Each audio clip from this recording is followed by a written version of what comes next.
C'est à Uriel que ma balade m'emmène aujourd'hui. Située aux confins de l'Allier, du Limousin et du Berry, voilà une magnifique petite ville non loin de Montluçon, autrefois fortifiée, qui possède en son sein un magnifique donjon quadrangulaire du XIIe siècle, le donjon de la Toque, nommé ainsi à cause de son ancienne toiture. Mais aussi une église, celle de Notre-Dame, jadis siège d'un prieuré bénédictin daté de cette même époque.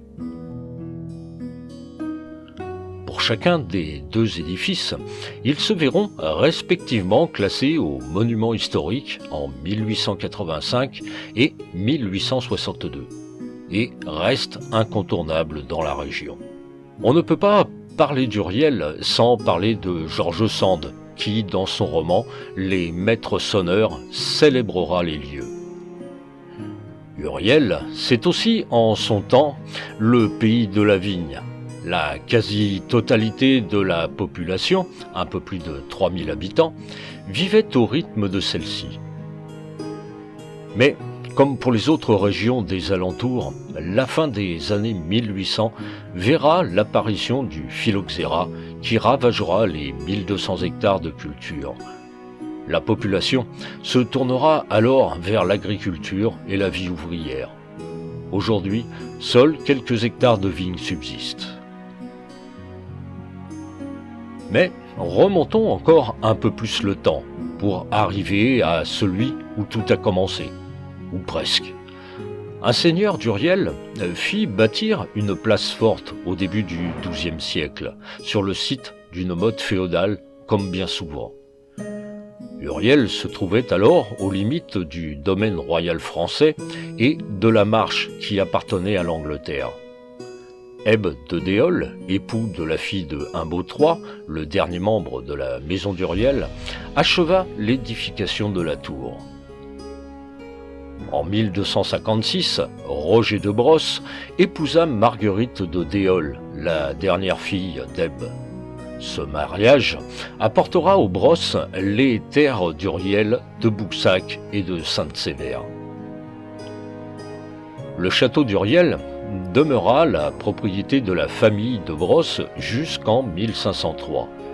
Cette année-là, René, arrière-petit-fils du maréchal de Boussac, vendit la seigneurie d'Uriel à Jeanne de Daillon pour 10 000 écus d'or. Les descendants de Jean de Brosse n'accordèrent que peu d'intérêt à Uriel. Pourtant, René, utilisant la procédure du réméré, reprit Uriel en 1509 avant de s'en séparer définitivement. Il vendit la seigneurie le 15 mars 1514 à Jacques Hureau, comte de Cheverny, ambassadeur de France, conseiller de Louis XII et surintendant des finances. Aujourd'hui, il ne reste plus grand-chose des fortifications de la ville, les aléas du temps ayant fait leurs œuvres. Le donjon, pour ne parler que de lui, verra plusieurs restaurations au fil des années, notamment au siècle dernier. Culminant autrefois à 33 mètres de hauteur avec sa coiffe, il n'en fait plus que 30 à cette heure. Mais aujourd'hui, transformé en toit-terrasse et doté d'une table d'orientation, il offre une vue imprenable à 360 degrés, allant des Combrailles à la région montluçonnaise.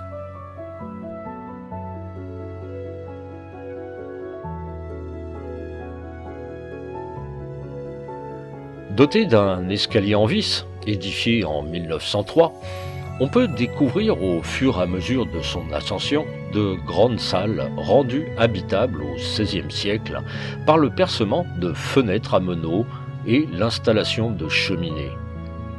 1879 verra le rachat des lieux par la commune. Encore aujourd'hui, à l'heure de ma visite, des travaux de restauration étaient en cours dans les grandes salles qui abritent un musée consacré au patrimoine historique de la région et la découverte, entre autres, d'une réplique en bois du tombeau de la famille de Brosse, édifié en 1422 en l'église Saint-Martin, détruit vers 1810. On n'oubliera pas non plus de parler de la tour tronquée qui juxtapose le donjon et verra sa restauration en 2008, abritant une magnifique maquette en bois construite par Monsieur du Bernard, représentant la totalité du château. L'église Notre-Dame, quant à elle, nous livrera à travers son architecture les influences auvergnates, berrichonnes et limousines propres au pays d'Uriel. Ancienne église priorale et paroissiale, dépendant autrefois de l'abbaye de Déole près de Châteauroux, Notre-Dame d'Uriel est un magnifique édifice roman se singularisant par son mobilier. On pourra y découvrir, au niveau du chœur, une grille constituée en petites volutes assemblées sans rivets ni soudure, en fer forgé. Et je noterai également que sur la gauche du chœur, les motifs d'une autre grille ne sont pas sans rappeler le passé vigneron de la ville.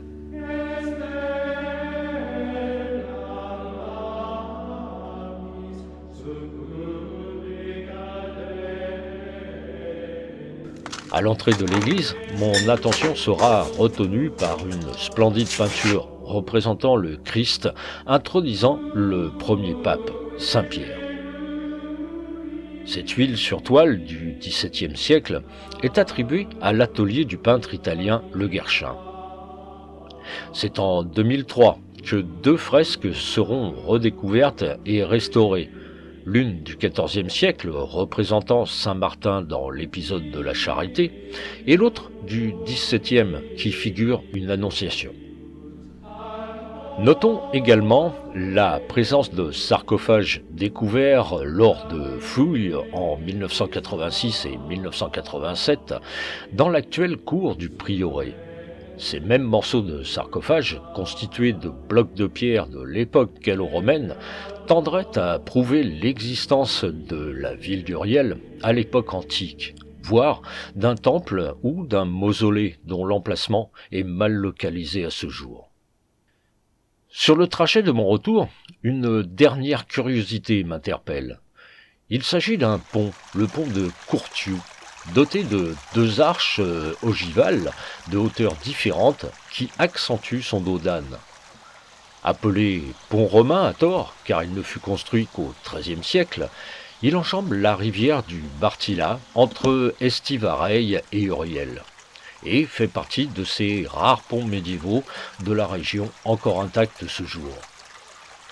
Personnellement, je regrette un peu qu'il ne soit pas mis plus en valeur. Pour ma part, la petite ville d'Uriel aura été une belle découverte. Il faudrait des heures de vidéo pour raconter la riche histoire de ces lieux et entrer au cœur des détails.